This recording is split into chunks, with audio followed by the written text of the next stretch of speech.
28 February 2026 रोजी एक अशी घटना घडली आहे जिने संपूर्ण मध्य पूर्व म्हणजेच मिडल ईस्ट नव्हे तर संपूर्ण जगाला युद्धाच्या खाईत लोटले आहे.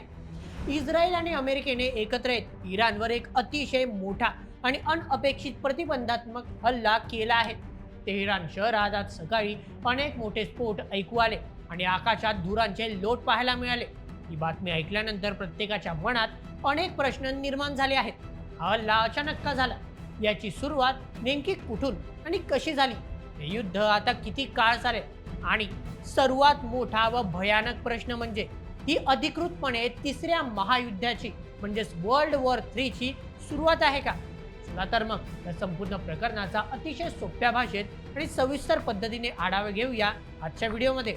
ही ऐतिहासिक आणि भयानक घटना आज 28 फेब्रुवारी 2026 शनिवारी रोजी सकाळी घडली. साधारणपणे लष्करी हल्ले रात्रीच्या अंधारात केले जातात, परंतु इस्रायल आणि अमेरिकेने एक विशेष रणनीती आखून दिवसा ढवळ्या इराणवर हल्ला केला. इराणला असा दिवसा हल्ला होण्याची बिलकुलच अपेक्षा नव्हती आणि यात सरप्राईजचा फायदा इस्रायलने उचलला आहे.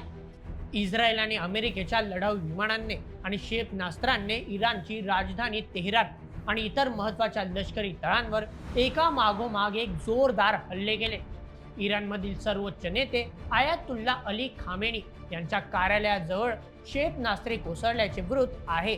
संपूर्ण तेहरानमध्ये भीतीचे वातावरण असून इराणने आपली हवाई हद्द म्हणजेच एअर स्पेस तातडीने बंद केले आहे. दुसरीकडे इस्रायलमध्येही सायरन वाजत आहे आणि नागरिकांना सुरक्षित स्थळे राहण्याच्या सूचना देण्यात आल्या आहेत, म्हणजेच बंकरमध्ये किंवा दुसऱ्या ठिकाणी.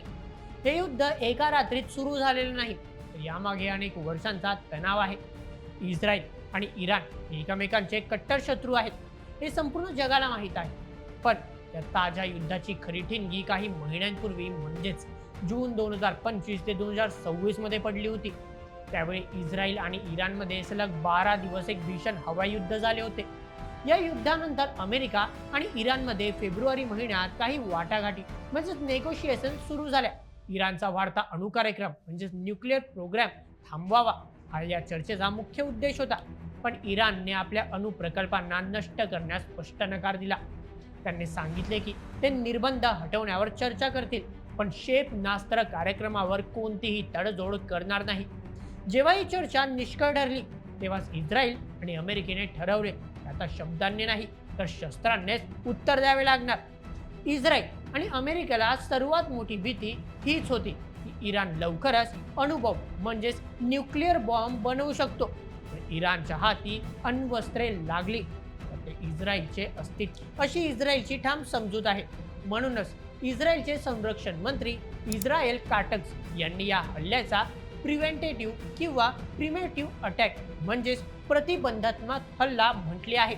याचा अर्थ भविष्यात इराणने इस्रायलवर हल्ला करू नये किंवा अण्वस्त्रे बनवू नये यासाठी आधीच त्यांच्या लष्करी ताकदीला आणि अणु प्रकल्पांना उद्ध्वस्त करण्यासाठी हे पाऊल उचलण्यात आले आहे. इस्रायलवरील धोके कायमचे मिटवण्यासाठी आम्ही हे पाऊल उचलले आहे असे त्यांनी स्पष्ट केले. सध्याची परिस्थिती पाहता लवकरच संपेल असे वाटत नाही. इस्रायलच्या गुप्तचर अधिकाऱ्यांनी दिलेल्या माहितीनुसार या हल्ल्याची तयारी अमेरिकेसोबत मिळून गेल्या अनेक महिन्यांपासून सुरू होती. या लष्करी मोहिमेचा प्राथमिक टप्पा म्हणजेच इनिशियल फेज किमान 4 दिवस चालणार आहे. इस्रायलची सर्व ताकद पणाला लागली आहे, परंतु हे युद्ध किती काळ चालेल हे पूर्णपणे इराणच्या प्रतिक्रियेवर अवलंबून आहे. इराणने आधीच इशारा दिला होता की जर त्यांच्यावर हल्ला झाला तर ते अमेरिकेच्या मध्य पूर्वेतील लष्करी तळांवर आणि इस्रायलवर भयानक पलटवार करतील. जर इराणने जोरदार प्रत्युत्तर दिले तर हे युद्ध काही आठवडे किंवा महिने चालू शकते आणि संपूर्ण आखाती देश यात ओढले जाऊ शकतात. मित्रांनो, या युद्धात जगातील बड्या नेत्यांची भूमिका अत्यंत निर्णायक आहे. चला सविस्तर सांगतो. सर्वप्रथम डोनाल्ड ट्रम्प. अमेरिकेचे अध्यक्ष डोनाल्ड ट्रम्प यांनी या हल्ल्यात पूर्णपणे इस्रायलला साथ दिली आहे. त्यांनी काही दिवसांपूर्वीच इराणला 10 ते 15 दिवसांचा अल्टिमेटम दिला होता. ते म्हणाले होते की इराणसोबतच्या चर्चेबाबत मी अजिबात खुश नाही. इराणला अण्वस्त्रे मिळवण्यापासून रोखण्यासाठी आम्हाला ताकदीचा वापर करावाच लागेल. या युद्धात अमेरिका केवळ बाहेरून पाठिंबा देत नाहीये, तर अमेरिकेचे सैन्य प्रत्यक्ष या हल्ल्यांमध्ये सहभागी झाले आहेत. द्वितीय, इस्रायल काटक्स, इस्रायलचे संरक्षण मंत्री. त्यांनी इस्रायलमध्ये देशव्यापी आणीबाणी म्हणजे स्टेट ऑफ इमर्जन्सी घोषित केली आहे. ते या पूर्ण ऑपरेशनचे नेतृत्व करत असून इस्रायलच्या सुरक्षेची कोणतीही तडजोड केली जाणार नाही, हा त्यांचा स्पष्ट संदेश आहे. तृतीय, आयातुल्ला अली खामेनी, इराणचे सर्वोच्च नेते. इराणचे सर्वोच्च नेते अली खामेनी हे या हल्ल्याच्या वेळी त्यांच्या कार्यालयात नव्हते. त्यांना तातडीने एका अतिशय सुरक्षित गुप्तस्थळी म्हणजे सिक्युअर लोकेशनमध्ये हलवण्यात आले होते. इराणचे नेते याला नक्कीच जशास तसे उत्तर देतील अशी शक्यता आहे.